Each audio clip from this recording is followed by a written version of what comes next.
Cześć, z tej strony Sebastian i witam Was na kolejnej wycieczce. Dzisiaj jestem we Wrocławiu i pokażę Wam najciekawsze atrakcje, jakie można zwiedzić w stolicy Dolnego Śląska. Przed nami ponad 50 ciekawych atrakcji, także zostańcie ze mną, zapraszam.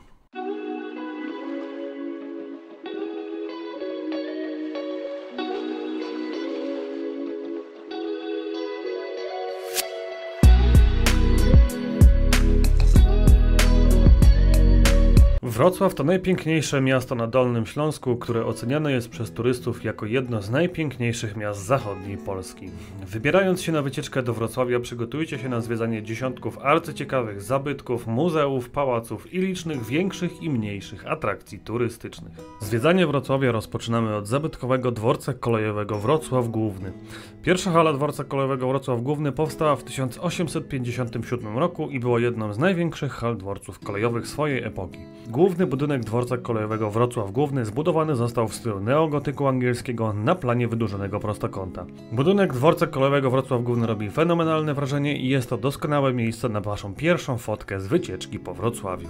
Kolejną atrakcją, którą warto zobaczyć zaraz po dworcu głównym we Wrocławiu, jest Teatr Muzyczny Kapitol. Teatr Muzyczny Kapitol powstał w 1929 roku i swojego czasu został uznany za najpiękniejszą modernistyczną budowlę w środkowej Europie. Dziś przed gmachem teatru stoi piękna, kolorowa rzeźba, przy której turyści robią sobie pamiątkowe zdjęcia z wycieczki.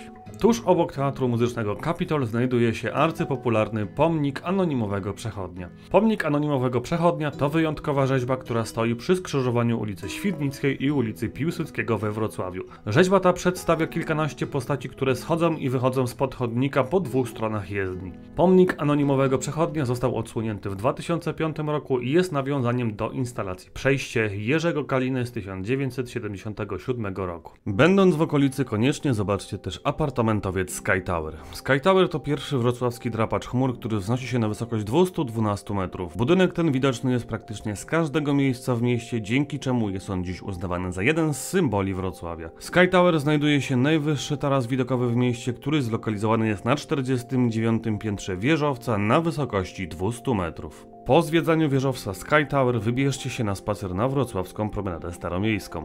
Promenada staromiejska to pas zieleni miejskiej biegnący wzdłuż wrocławskiej Fosy i rzeki Odry. Promenada powstała w miejscu dawnych fortyfikacji obronnych, a jej początek znajduje się na moście Sikorskiego. Promenada ta biegnie wzdłuż Fosy, przecinając plac Jana Pawła II, kładkę Świętego Antoniego, ulicę Krupniczą, Świdnicką, Piotra Skargi, Oławską i biegnie aż do Galerii Dominikańskiej. Wrocław posiada także własny Pałac Królewski. Pałac Królewski we Wrocławiu lub inaczej Zamek Królów Pruskich to zespół pałacowy z XVII wieku, który przez wiele lat był wrocławską rezydencją pruskich królów z dynastii Hohenzollernów. Obecnie wewnątrz Pałacu Królewskiego mieści się siedziba Muzeum Miejskiego Wrocławia oraz Muzeum Sztuki Medalierskiej. Wejście do Pałacu Królewskiego znajduje się przy ulicy Kazimierza Wielkiego 35 nieopodal wrocławskiego rynku. Dzielnica Czterech Wyznań to kolejne wyjątkowe miejsce we Wrocławiu, które koniecznie musicie zobaczyć. W dzielnicy Czterech Wyznań tuż obok siebie znajdują się świątynie czterech różnych religii i są to prawosławny Sobór Narodzenia Najświętszego Boga Rodzice, rzymskokatolicki Kościół Świętego Antoniego,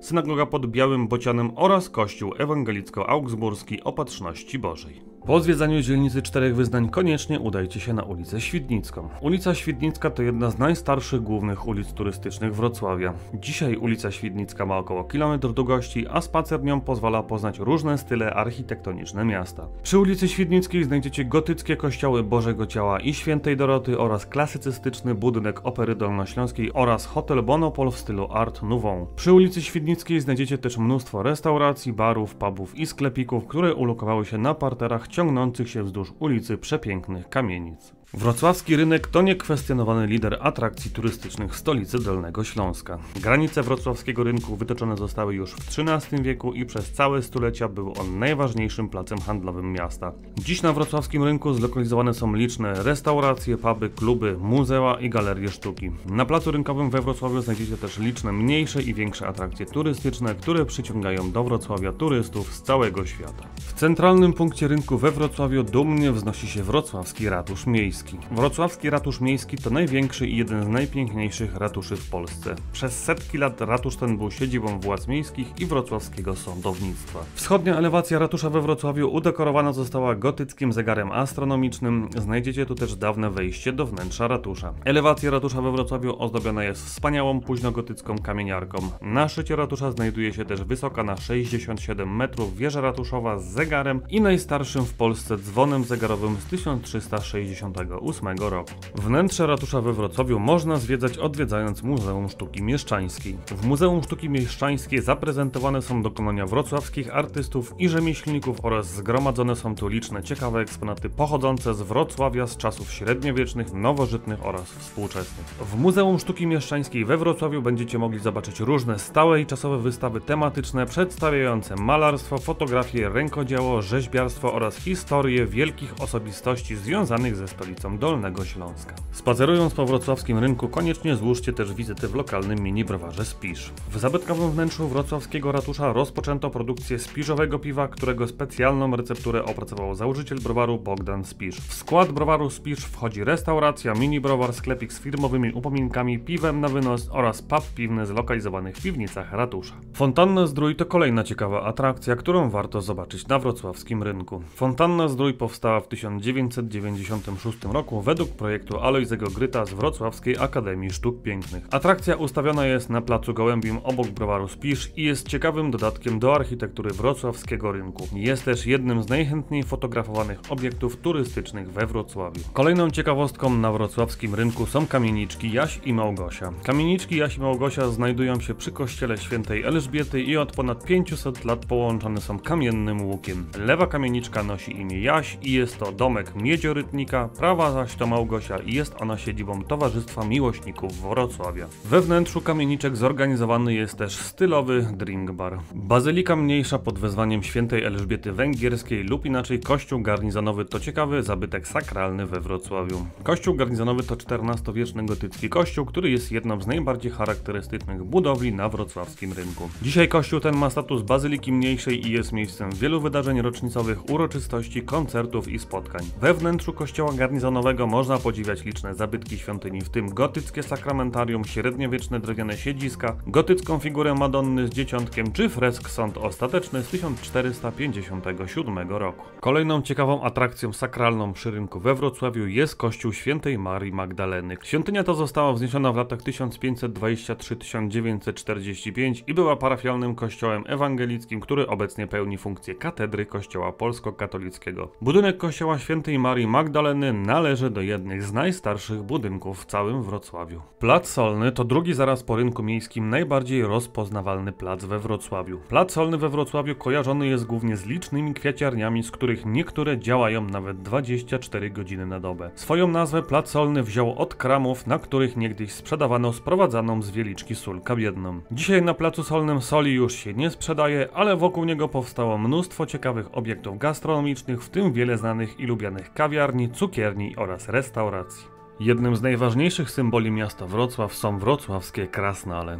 Wrocławskie krasnale to miniaturowe pomniki, które można znaleźć praktycznie w każdym zakątku Wrocławia. Pierwsze krasnale pojawiły się na wrocławskich ulicach już za czasów Polskiej Rzeczypospolitej Ludowej i były malowane na ścianach budynków w ramach ruchu antykomunistycznego. Od tamtego czasu na terenie Wrocławia powstało ponad 400 większych i mniejszych figur krasnali, a ich liczba wciąż systematycznie rośnie. Wrocławskie krasnale mają dziś własną oficjalną stronę internetową, na której znajduje się mapa szlaku wrocławskich krasnali. Spacerując po wrocławskim rynku koniecznie odwiedźcie też Jatki i pomnik zwierząt rzeźnych. Stare Jatki to historyczna nazwa wrocławskiej uliczki, przy której niegdyś znajdowały się sklepy rzeźnicze. Dzisiaj po Jatkach pozostały już tylko zapiski historyczne, a sama uliczka została zamieniona na pracownie i galerie artystyczne. Aby upamiętnić dawną rolę tego miejsca, przy wejściu do uliczki ustawiono pomnik ku czci zwierząt rzeźnych oraz krasnala rzeźnika. A jeżeli podczas zwiedzania wrocławskiego rynku dopadnie was mały głód, to polecam odwiedzić wam legendarny bar Mleczny Miś. Bar Mleczny Miś to mega kultowe miejsce, które cieszy się wyjątkową sympatią we wrocławskim świecie akademickim. Bar ten odwiedzają też turyści, wycieczki szkolne oraz mieszkańcy Wrocławia, którzy wybierają się tu na tani, ale bardzo dobry i syty obiad. Kolejną atrakcją we Wrocławiu jest gmach główny Uniwersytetu Wrocławskiego.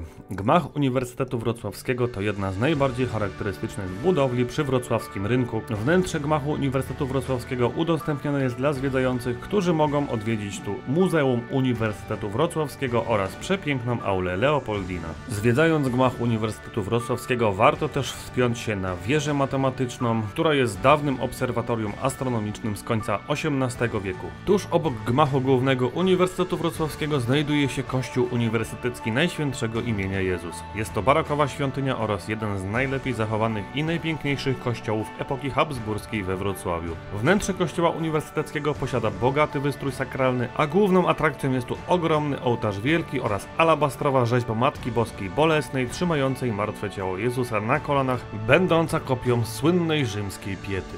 Po zwiedzaniu terenu Uniwersytetu Wrocławskiego polecam wam wybrać się na spacer na Wyspę Słodową. Wyspa Słodowa to ulubione miejsce rekreacji wrocławian. Miejsce to cieszy się również ogromną popularnością wśród wrocławskich studentów, którzy tłumnie gromadzą się tu podczas inauguracji i zakończenia roku akademickiego. Wzdłuż Wyspy Słodowej działają także food trucki oraz wrocławskie restauracje i puby na wodzie. Przy Wyspie Słodowej znajduje się też przystań, do której kursują statki i łodzie motorowe z wrocławskiego węzła wodnego. Po zwiedzaniu Wyspy Słodowej koniecznie wybierzcie się na spacer po bulwarze Piotra Włostowica. Bulwar Piotra Włostowica to kolejne popularne miejsce spacerowe we Wrocławiu z przepiękną panoramą na Ostrów Tumski i bulwar Donikowskiego. Z bulwaru Włostowica świetnie widać też budynek Katedry Wrocławskiej, kampus Uniwersytetu Wrocławskiego i Politechniki Wrocławskiej oraz budynki mieszkalne przy Placu Grunwaldzkim. Obok bulwaru Piotra Włostowica znajduje się też zabytkowa hala targowa. Hala targowa we Wrocławiu to stałe miejsce robienia zakupów przez mieszkańców miasta, które zlokalizowane jest przy ulicy Piaskowej. Hala targowa powstała w 1908 roku i przyciąga dziś do siebie turystów ze względu na swoje niecodzienne zdobienia, płaskorzeźby oraz tarcze herbowe na elewacji budynku. Główną atrakcją hali targowej we Wrocławiu są restauracje kuchni włoskiej, greckiej, hiszpańskiej oraz portugalskiej, jak również minibar.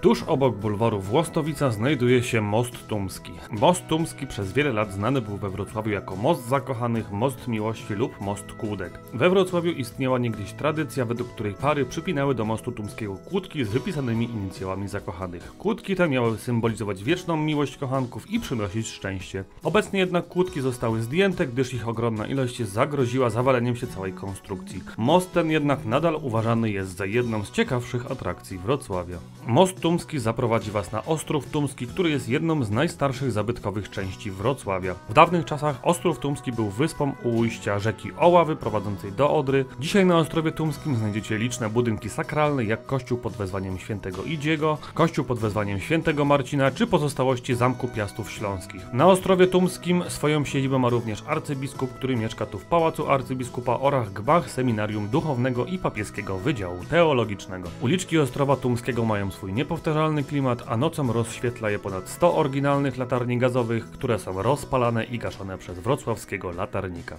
Na Ostrowie Tumskim polecam wam odwiedzić kolegiatę Świętego Krzyża i Świętego Bartłomieja. Kościół ten jest pierwszą atrakcją sakralną na Ostrowie Tumskim i jedynym w Polsce dwupoziomowym kościołem gotyckim. Budynek kościoła ufundowany został przez księcia Henryka Prawego, który po śmierci został w nim pochowany w 1295 roku. Kościół ten zachował się w wyjątkowo dobrym stanie i jest dziś uznawany za jeden z najważniejszych zabytków architektury gotyckiej w Europie.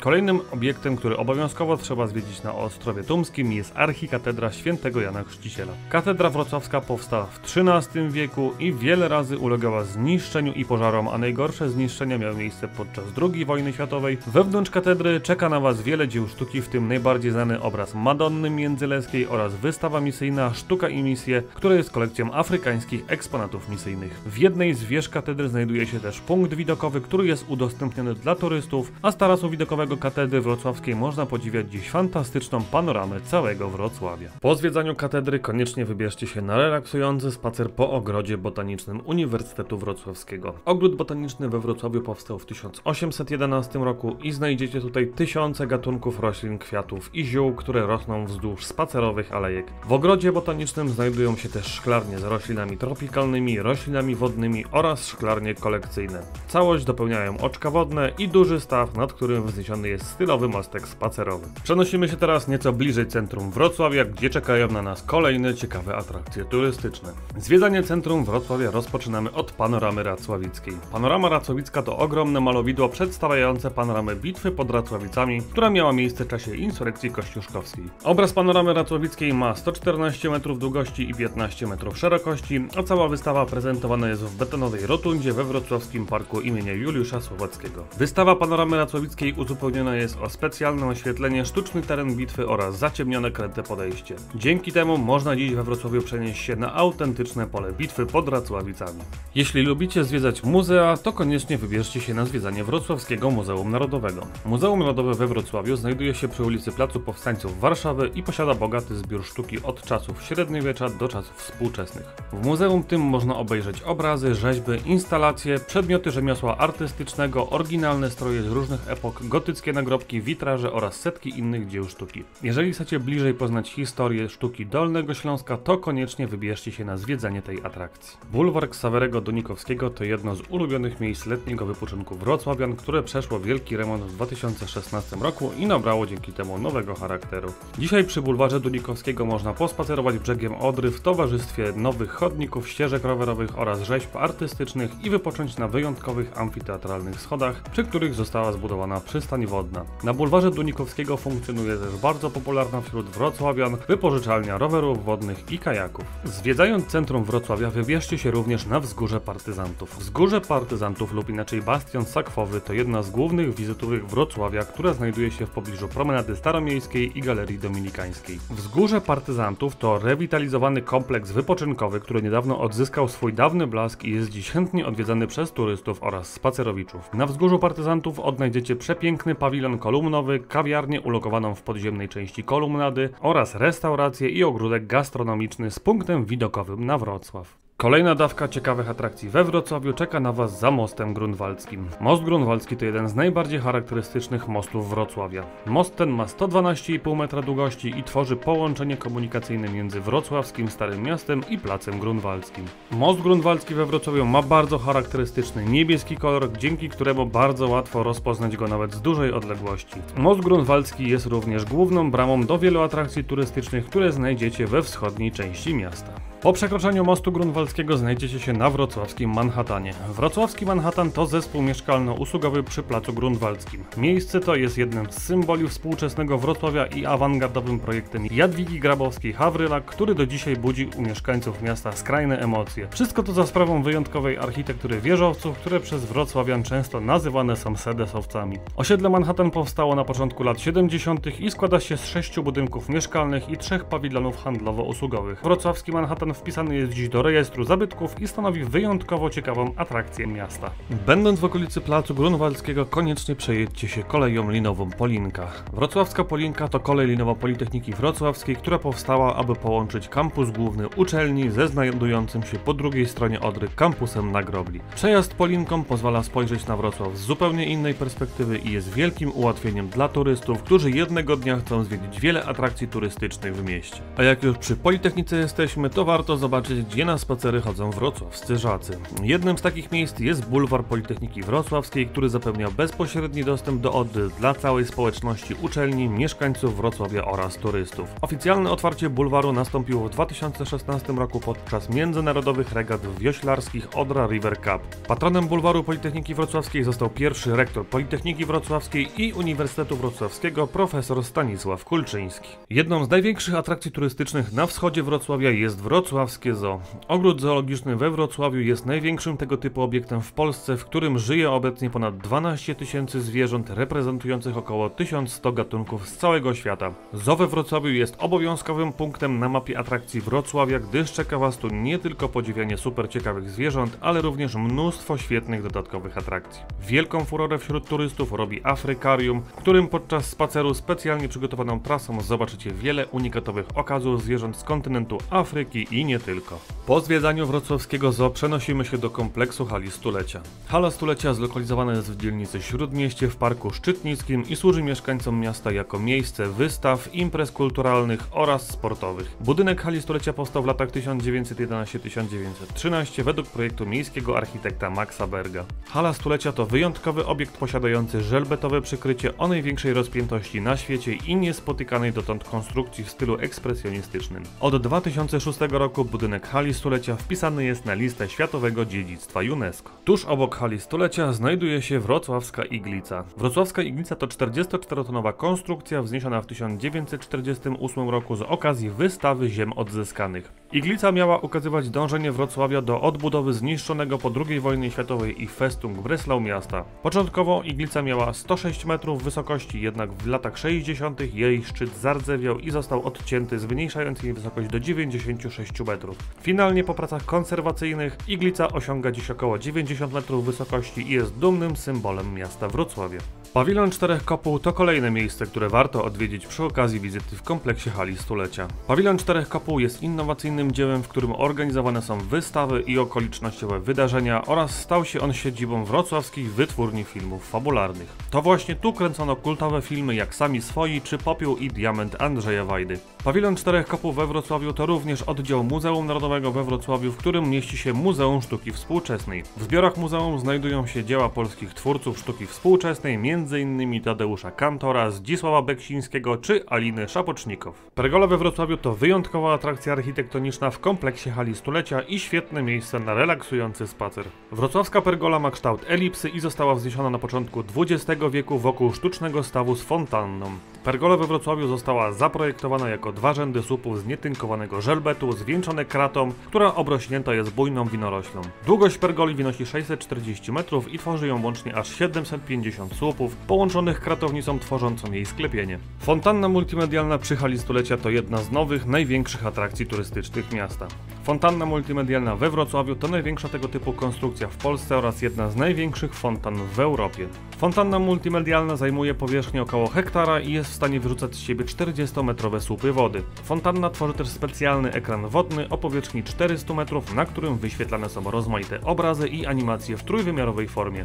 Wielką furorę wśród turystów odwiedzających Wrocław robią nocne pokazy, podczas których fontanna zamienia się w niesamowity spektakl muzyki, kolorów, animacji i tryskającej w powietrze wody. Będąc w okolicach wrocławskiej pergoli, koniecznie zajrzyjcie też do Ogrodu Japońskiego. Ogród Japoński we Wrocławiu to wyjątkowe miejsce z bogatą symboliką i ciekawą historią, gdzie panuje idealna harmonia, cisza i spokój. Ogród Japoński zaaranżowany został zgodnie z regułami projektowania tradycyjnych orientalnych ogrodów przy udziale specjalistów z Japonii. W centralnej części ogrodu powstał przepiękny staw z karpiami koi, do którego wpływa woda ze specjalnie zaprojektowanych strumieni z kaskadami. Czekają tu na Was również bramy, herbaciarnia czy kamienne latarnie pochodzące z oryginalnych azjatyckich ogrodów z XVIII i XIX wieku. I to właśnie w Ogrodzie Japońskim kończymy zwiedzanie wszystkich najciekawszych atrakcji we Wrocławiu. Mam nadzieję, że lista atrakcji Wrocławia Wam się podobała i znaleźliście tu inspiracje i nowe ciekawe miejsca, które zwiedzicie podczas Waszej wycieczki po tym wspaniałym mieście. Dziękuję Wam, że byliście ze mną i zapraszam Was na kolejną wycieczkę. Cześć, do zobaczenia na szlaku.